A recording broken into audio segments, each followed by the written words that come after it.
अस्सलाम वालेकुम स्टूडेंट्स, उम्मीद है कि आप लोग खैरियत से होंगे।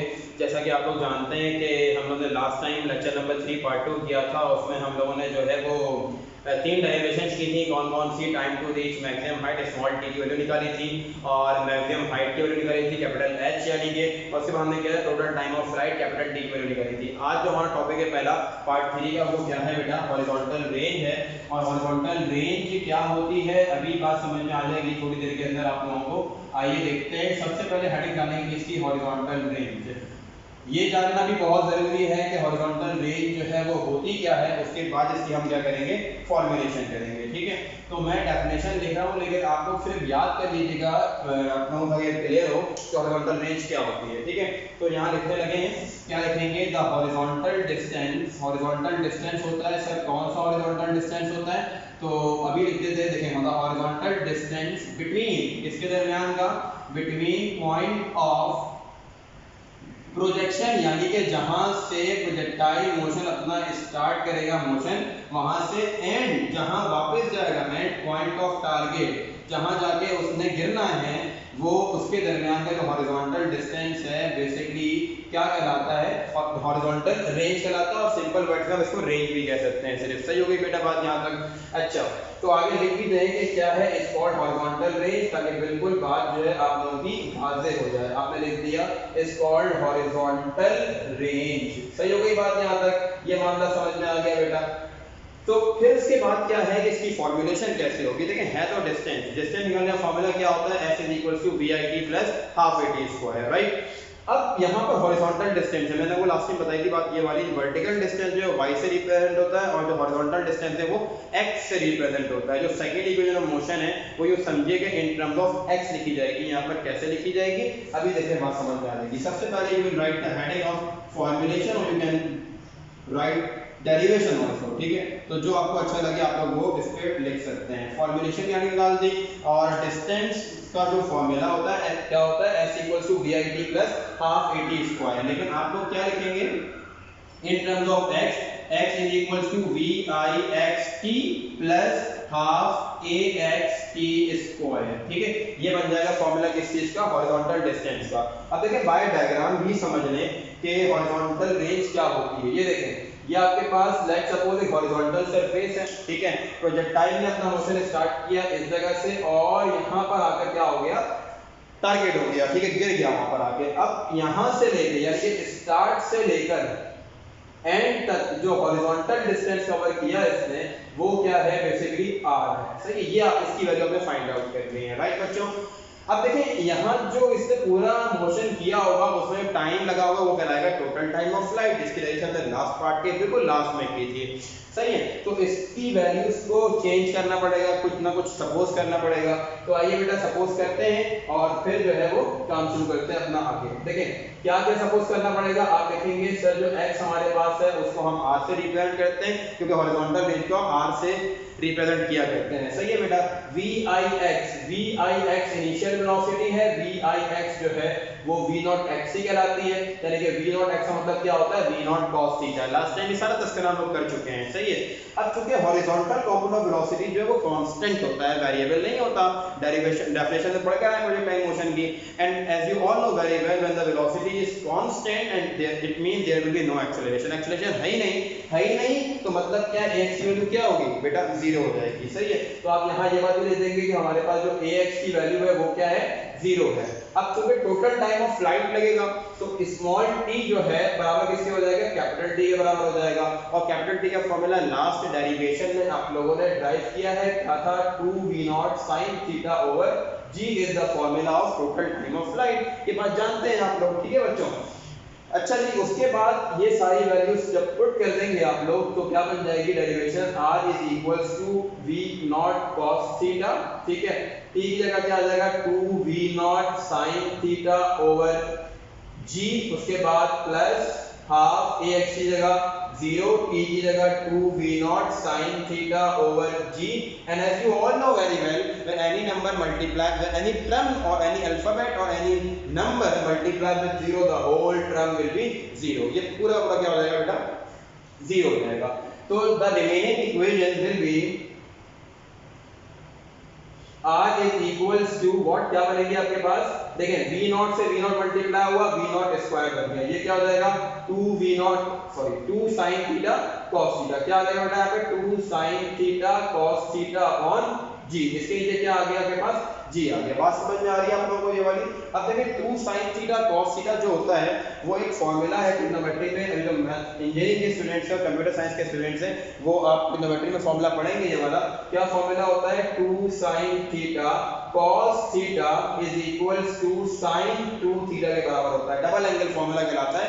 जो मैथ्स का टीचर है आप लोगों को पढ़ाएगा ट्रिग्नोमेट्री के अंदर ये सारे फॉर्मूले, फिर समझ में आ जाएगी बात आप लोगों के, ये फॉर्मूला कैसे ड्राइव हुआ है वाला, क्योंकि हमारा टॉपिक नहीं है, हम इसलिए हम हमारा टाइम ज़ाया नहीं करेंगे। तो क्या बन गया, r इज इक्वल्स टू v0 square sin 2 theta upon g is the required formula. This formula you can use to find the range of projectile. ठीक है बच्चों, ये तो आपका हो गया हॉरिजॉन्टल रेंज का फॉर्मूला ड्राइव। अब सवाल फिर बच्चे पूछते हैं कि सर हमें ये बताएं कि वो कौन सी वैल्यू होगी जब रेंज जो है हॉरिजॉन्टल की प्रोजेक्टाइल मोशन की क्या हो जाएगी, मैक्सिमम हो जाएगी। कैसे पता चलेगा हमें, देखें जो v0 है बेसिकली वो हॉरिजॉन्टल वेलोसिटी है, ग्रेविटी की वैल्यू क्या है, कांस्टेंट है, ये भी कांस्टेंट है क्योंकि हॉरिजॉन्टल कंपोनेंट ऑफ वेलोसिटी होता ही कांस्टेंट है, सही बच्चों, और ग्रेविटी भी कांस्टेंट है, तो यही वेरिएबल बचा थीटा। इसका मतलब रेंज की वैल्यू है वो sin 2 थीटा पे डिपेंड करती है। sin 2 थीटा की जो वैल्यू मैक्सिमम होगी उसी पे r भी मैक्सिमम होगा। अब सवाल पता ये होता है कि हमें कैसे पता कि sin की वैल्यू मैक्सिमम कब होती है। जो मैथ्स के स्टूडेंट हैं और मैथ्स ट्रिग्नोमेट्री स्टार्ट करेंगे तो टीचर बताएगा मैथ्स का आप लोगों को कि जो साइन है, साइन के जो आंसर्स आते हैं चाहे किसी भी एंगल पर हो, साइन के आंसर्स क्या आते हैं -1 से लेके +1 तक आते हैं। ठीक है, इसका मतलब -1 जो मिनिमम वैल्यू है, +1 है वो मैक्सिमम वैल्यू है। आ रही बात समझ में वाली। तो क्या मकसद हुआ, सवाल पेपर में आ गया कि at what value of sin theta the range of the projectile is maximum, तो आप किस पे टिक लगाएंगे, 1 पे टिक लगाएंगे। क्यों, क्योंकि मिनिमम वैल्यू -1 है साइन के, मैक्सिमम वैल्यू क्या है +1 है, तो 1 पे आप लोग टिक लगाएंगे। ये वाली बात समझ में आ गई, सही है। अब सवाल पूछते हैं सर ये तो साइन की वैल्यू है ना, एंगल क्या होगा, ठीक है, और एंगल फाइंड आउट करने के लिए हम इसी का पार्ट करेंगे मैक्सिमम रेंज के नाम से। अगर पेपर में लिखा होगा कि हॉरिजॉन्टल रेंज में मैक्सिमम रेंज निकालो, तो पहले आप ये पूरा फाइंड आउट करेंगे हॉरिजॉन्टल रेंज, फिर मैक्सिमम रेंज की हेडिंग डाल के मैक्सिमम रेंज फाइंड आउट करेंगे। और ये बात समझ में ये वाली, क्या होगा मैक्सिमम रेंज का फॉर्मूला, कौन से एंगल पे निकलेगी, इस डेरिवेशन के बाद बेटा कंटिन्यू करेंगे और फिर आप लोग और समझ में आ जाएगी। तो कंटिन्यू करते हैं बेटा। इसके बाद वाला मामला कि आप क्या लिखेंगे यहाँ पे मैक्सिमम रेंज। अब मैक्सिमम रेंज कैसे कैसे फाइंड आउट होगी, आइए वो देखते हैं। तो इसको कॉपी कर लीजिएगा आप लोग, इस वीडियो को पॉज करके स्क्रीनशॉट ले लीजिएगा और फिर इसको कॉपी कर लीजिएगा, सही है बेटा। तो पूरा ही मैं इरेज कर दूं, मुझे इसका तो काम है नहीं।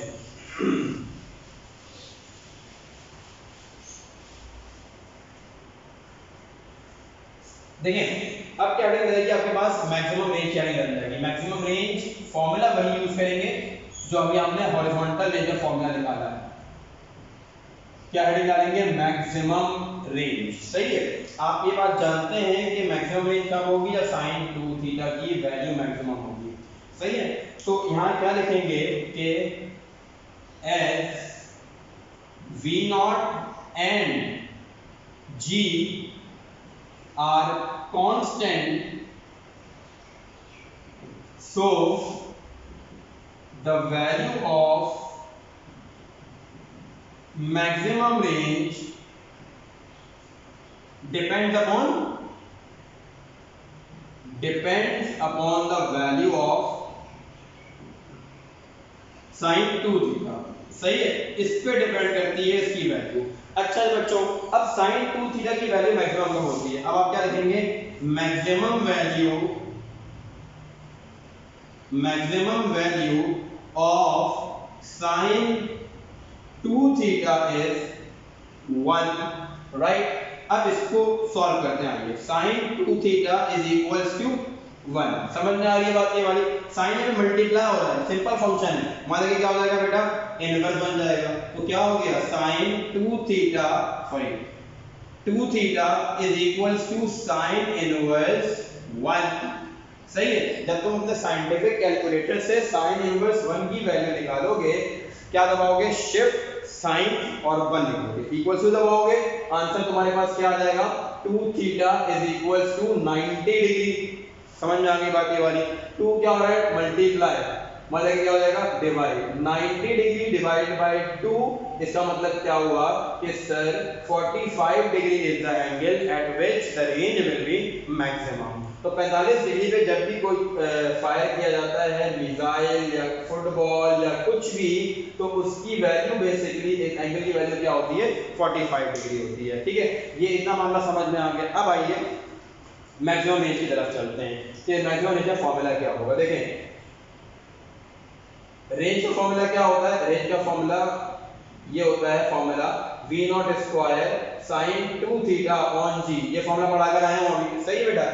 अब देखिएगा r ठीक है, maximum range is equals to v not square sine 2 into 45 over g। सही हो गया मामला यहाँ तक। फिर क्या हो जाएगा, r maximum is equals to v not square sin 90 upon g। As you know that the value of sin 90 is 1, so maximum range is equals to v naught square 1 over g। So the formula of maximum range becomes v naught square over g। ये आपके पास कैसा formula होता है, maximum range का formula होता है। I hope so के बात समझ में आ गई होगी आप लोगों के। यहाँ पे डेरिवेशन खत्म हो गई मैक्सिमम रेंज की। इसके बाद आखिरी डेरिवेशन है ट्रेजेक्टरी और प्रोजेक्टाइल की। हम बेटा नेक्स्ट क्लास में अपनी क्या करेंगे, ट्रेजेक्टरी प्रोजेक्टाइल करेंगे। इस पूरा जो समझाया है कोई स्टेप भी समझ में ना आया हो तो मुझसे पूछ सकते हैं। ठीक है बेटा, जज़ाकल्लाह खैर, अपना ख्याल रखिएगा। अल्लाह हाफिज़।